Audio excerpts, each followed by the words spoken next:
This is the review for the Chapter 9 test. It's version 3A, and your actual test will be version 3B. For numbers 1 and 2, it's asking whether or not each relation is a function. And we have a couple of different strategies to figure this out. One is the vertical line test, and this works really nicely for problems like number 2 where you're given a graph. So wherever you draw a vertical line, it cannot pass through more than one point. And so number 2, the graph passes the vertical line test, so yes, it is a function. Of course, with number 1, we could also graph those points on a coordinate plane and see if it passes the vertical line test. Or if you just want to look for all of the domain values to see if any of them repeat themselves, and here we have -2 twice as a domain value, and each time it's going to a different range value. And if I went ahead and plotted those points on a coordinate plane, this would be -2, 1, and -2, -4 would be down here, and that would not pass the vertical line test because that vertical line would pass through 2 points. So number 1 is no. For number 2, it's asking us to do a little substitution with some functions here. I'm going to start with g of 4 by plugging in 4 to my function right here. So 4 times x is 4 times 4 because it says g of x is 4. So we get g of x is equal to 16. And then what we're going to do is we're going to plug that 16 into the f of x function. So we get f of x equals 16 minus 5, which is equal to 11. Number 3 is 11. For number 4, we have a story problem, and it actually gives us an equation to work with right here. It's not quite in slope-intercept form. It would have to be y equals -2.85x plus 75 to be in slope-intercept form. And it says to identify and interpret the x and y intercepts. And so normally we associate x and y intercepts with equations in standard form, but we can also do it in slope-intercept form. Remember, x and y intercepts is setting it up this way where we plug in a 0 for x and 0 for y. If x is 0, then this is gone and we get y is equal to 75. Y is equal to 0, we get 0 equals -2.85x plus 75. So we want to isolate that x variable. So let's get rid of the 75 first by subtracting it from both sides. We get -75 equals -2.85x. And when we divide by -2.85 on both sides, I'm going to grab my calculator. And the calculator is fine if you go ahead and show this work. We have 75 divided by 2.85. I'm not going to bother typing in the negatives because it's a negative divided by a negative. And I get 26.3. It does say to round to the nearest tenth. So for number 4, part A, it says to identify and interpret the x and y intercepts. So 0, 75, I came up here and I drew a really quick draft. 0, 75 is right there, that's the y-intercept, and then 26.30 is right here, which is the x-intercept, but it also says to interpret that, which the line really isn't that long enough to do that. But to interpret that, that just means that the starting balance of the card was $75, and obviously if you buy 0 T's, then you're still going to have $75. But if you buy 26.3 T's, you're going to have $0 left. But because we can't buy 0.3 of a T, she's going to be able to buy 26 T's. And if I just verify that, 26 T's times $2.85 a piece is $74.10. She doesn't have enough to buy 27 T's, but 26 T's is what she could buy with that amount. For 4B, it says to predict how many cups Angie has purchased when the gift card balance is $35. Well, again, if I look at my y-axis, that's my y value that I'm going to substitute in for $35. So we have 35 equals 75 minus 2.85x. And if you take away 75 from both sides, we get -40 equals -2.85x. And again, I don't mind if you're using calculators as long as you're showing these steps or putting on scratch paper somewhere. When I divide that out, I get x equals 14 cups. For number 5, it says to explain why the equation y equals 5 is a function, but x equals 5 is not a function. Well, the equation y equals 5 is a horizontal line at the number 5. X equals 5, that's a vertical line at 5 on x-axis, and that does not pass the vertical line test. And to further show that, if I take the ordered pair 5, 1, and 5, 10, and 5, negative 3, all of those points are on this vertical line, and we have domain values that are going to different range values. Okay. For number 6, it says to graph a line with a slope of 0.2 and a y-intercept of negative 2. And the y-intercept is negative 2. Don't let this decimal confuse you for the slope. Okay, remember slope is rise over run, and in this case we have 0.2, and we can put that over 1, but then because it's a decimal, I'm just going to move that over one place by multiplying it by 10, as long as I multiply the denominator by 10. So I get 2/10, which is equal to 1/5 for my slope. 1/5 is the same thing as 0.2. So from this point, my y-intercept, I'm going to go up 1, over 1, 2, 3, 4, 5, and put a dot there, and then connect with my line with arrows at both ends. For number 8, we have two right triangles, and I know that on my picture here it doesn't look like the hypotenuse came through on both of those, so I'm going to just draw in a not so straight line to show that. But it says, how can you use these figures to draw conclusions about the slope of parallel lines? Well, if I take both of these lines, and I'm going to move them out of the way here, and I just focus on this point and this point for my line, and then this point and this point for my line, and I count up and over, it's counting by 2, so I go up 2, 4, so that's up 4, and then over 2, 4, 6, 8, 10, 12, 14, 16, over 16. So this one has a slope of 1/4. And then on the bottom one, I'm going to count up 2, and then over 2, 4, 6, 8. And 2/8 also reduces to 1/4.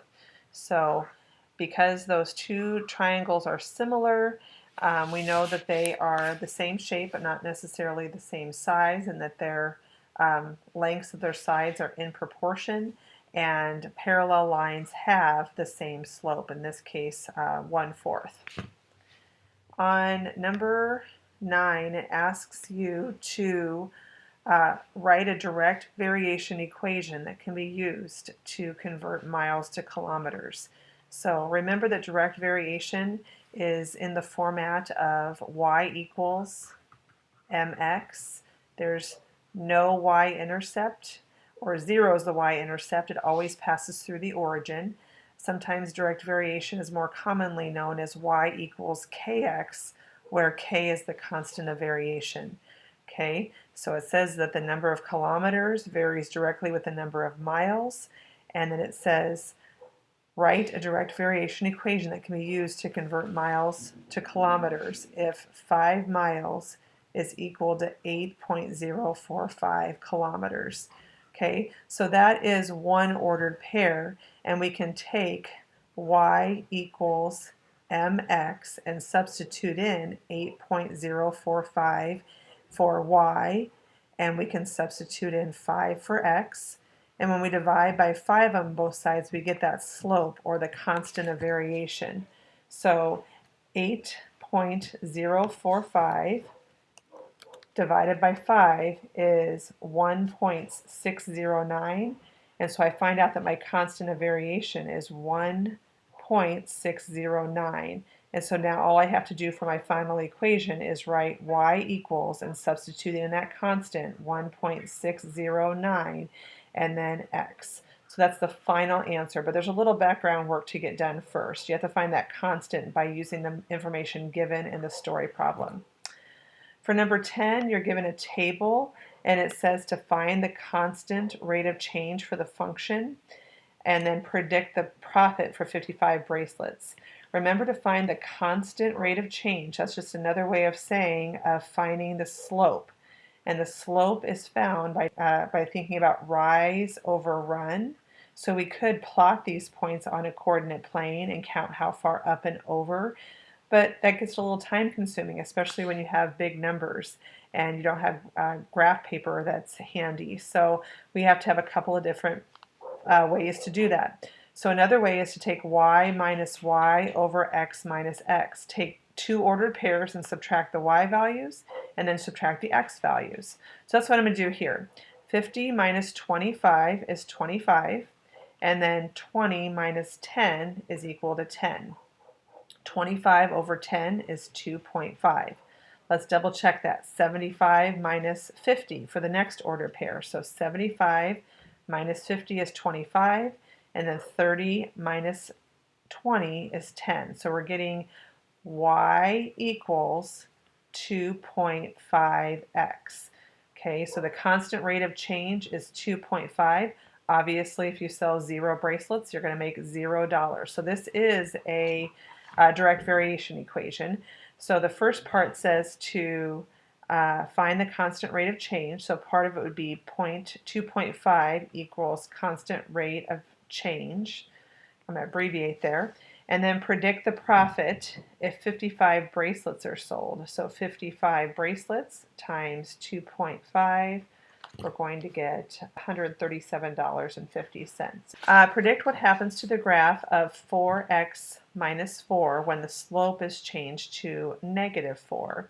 Okay, so we're just taking a look at just this part of the equation right here. The positive 4 slope is going to give us a positive looking slope in the direction shown, and then the negative slope is going to give us the same line but in the other direction. So the direction of the line will change so that the negative slope is reflected there. And number 12, it says the table shows the percent of children aged 3 to 17 who use computers in school from 1984 to 2007. What's the rate of change from 89 to 93? So here's 89 to 93, and here's the percent change. And again, we're talking about the rate of change, so we're looking for that rise over run value, also known as the slope. I don't really want to graph these points on my coordinate plane, but it is important to notice which one's the x value and which one's the y value. The year is my independent variable here, so that would be on the x-axis, and the percent of change would be my y value. So I'm going to take 61 minus 46 because those are my y values, and then I'm going to take 1993 minus 1989 to get my x values there.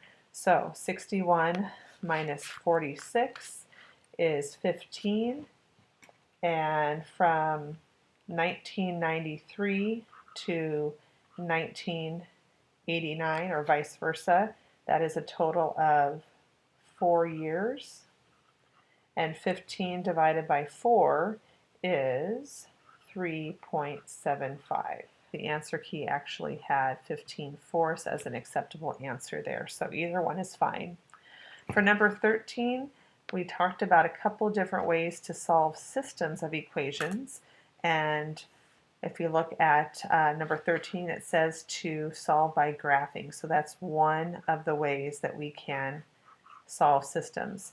Okay, and so for the first equation here, I'm going to use x and y intercepts because it's already in standard form, and I can go ahead and put 0 in for x and get -2 for y. And I can put 0 in for y and get -4 for x. So I'm going to start by putting in my axes for a reference point. Hopefully you have access to a straight edge so you can draw straighter lines than I can. 0, -2 would be right there. and negative 4, 0 would be right here. My line would be like this. And then the second equation is also in, well, not really standard form because the x doesn't come first, but I'm going to change this into slope-intercept by adding 4x to both sides. I get 2y equals 4x plus 6, and when I divide by 2, I get y equals 2x plus 3. And so I'm going to start by going up 3 on my y-axis and putting my point there. And then my slope is 2. I could go up 2 and over 1. I'm going to go down 2 and to the right 1, down 2 and to the right 1 to find that point where they cross. And it's not going to show up very well here because this program does not write very well on top of other things that have been written. So the line looks something like this, and if you actually count down and over, you'll see that those lines cross at this point right here. You move it out of the way, this point right here, and that point is negative 2, negative 1. So negative 2, negative 1 is the solution to the system. And you'll be able to better see that using a straight edge and your pencil on your graph paper there. For number 14, it says, why does this system not have a solution? So on the second equation, we have y equals negative 2x plus 1. And then if we get the first equation into the same format by subtracting 2x, minus 2x minus 2x, we get y equals negative 2x plus 4. Y cannot equal one thing and another and have a solution. So these two lines are actually going to be parallel lines, meaning that they don't have solutions. For number 15, it says find the value of b so that the slope of the line passing through these 2 points is equal to negative 2.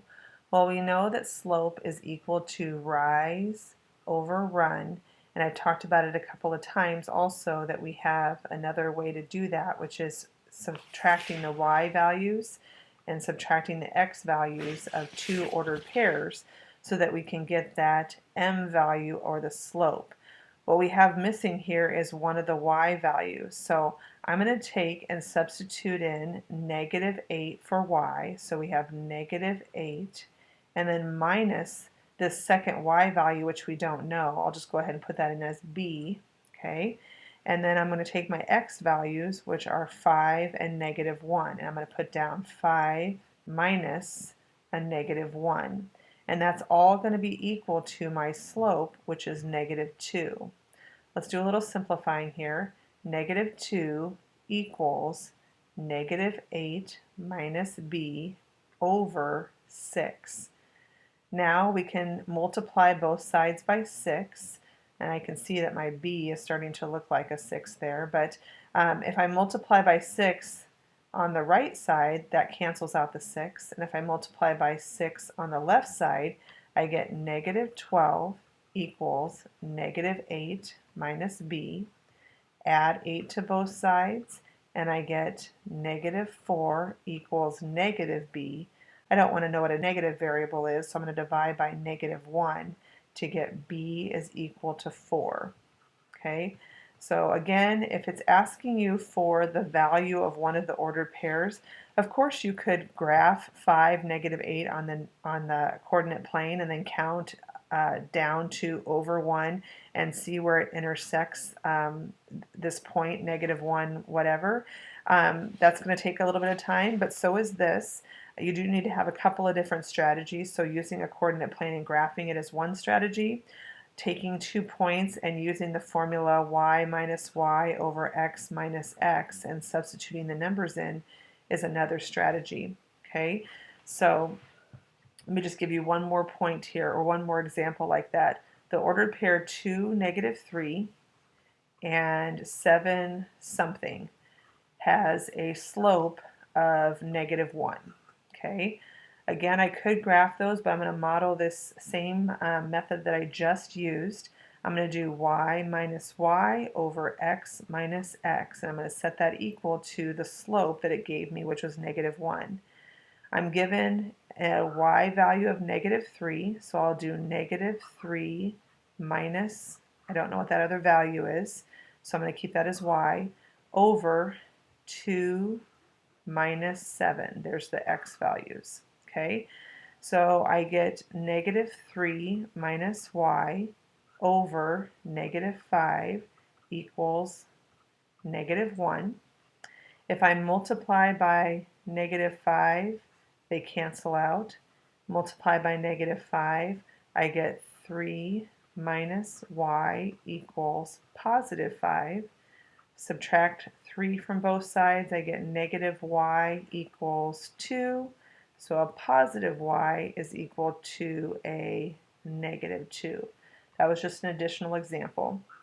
For number 17, it says, number 16. For number 16, it says to solve by substitution. So on the previous problem, we solved by graphing, but here we are going to solve by substitution. So when it tells me y is equal to something, like it does in the first equation, I can substitute that into the second equation for y. So I'm going to come down here and write the second equation, 2x plus 2y, but I'm going to substitute in whatever y is, which is 5/8 x plus 3/4. And I'm going to set that equal to 8. Now I need to distribute this 2, and I get 2 times 5/8 is 10/8 x plus 2 times 3/4 is 6/4 equals 8. And if I want to just multiply everything by 8 to make it simpler for myself, I can do that. So I'm going to say 16x plus 10x plus 12 equals 64. I just took 8 times everything. Why did I choose 8? Because 8 is a common factor of both 8 and 4, which were my fractions. I'm going to combine like terms here, and I'm going to get 26x, and then if I subtract 12 on both sides, I get 52.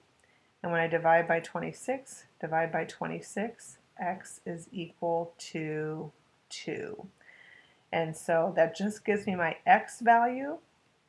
So now I'm going to substitute my x value in. It doesn't matter which one I choose, which equation, but I'm going to choose the second one because it doesn't have any fractions. So I get 2 times the x value, which I just found was 2, and then plus 2y equals 8. This is 4, so I get 4 plus 2y equals 8, minus 4, 2y equals 4, divide by 2, y equals 2.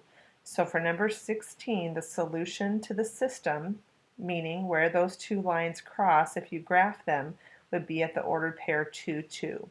If you put 2 in for x in the first equation, you get 2 for y. If you put 2 in the x for the second equation, you get 2 for y as well. For number 17, we have two phone packages here. The first one charges 10 cents a minute and then $30 for the fee. And the second one charges 15 cents a minute plus a $15 fee.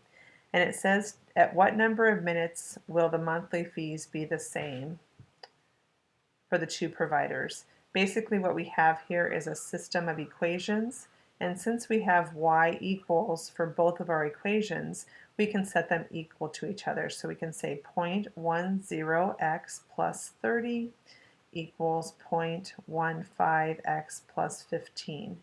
We have variables on both sides, so we can either minus 0.10 or minus 0.10 or minus 15, minus 15.